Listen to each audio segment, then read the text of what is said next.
ఆలోచన ఉంది, వెళ్ళాలని ఆశ అయితే ఉంది, కానీ మనకు ఎలా వెళ్ళాలి, మనకు దారి చూపించేవారు ఎవరు అంటే దేవాది దేవుడు ఆలోచన చేసి ప్రభు అయిన యేసుక్రీస్తుని భూమి మీద పంపించాడు.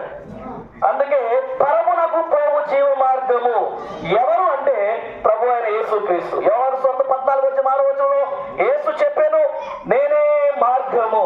కాబట్టి ప్రియమైన వాళ్ళారా, వీధిలో ఉన్న వాళ్ళారా, మోక్షానికి వెళ్ళాలి, దేవునితో పాటు ఉండాలి, దేవునితో పాటు యుగ యుగాలు మనం జీవించాలి అంటే ప్రభు అయిన యేసుక్రీస్తు ఈ లోకానికి వచ్చాడు.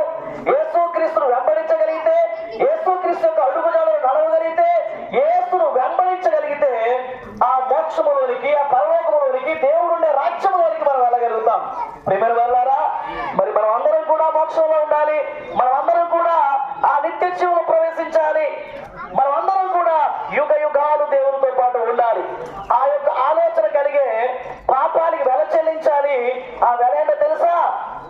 మన స్థానములో మనం మరణించాలి.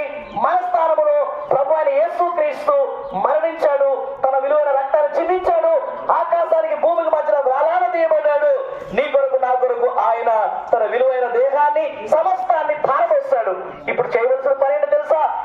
తను ఎందరు అంగీకరించరు వారందరికీ అనగా తన నామమునందు విశ్వాసం ఉంచిన వారందరికీ దేవుని పిల్లలకు ఆయన అధికారం అనుగ్రహించాను.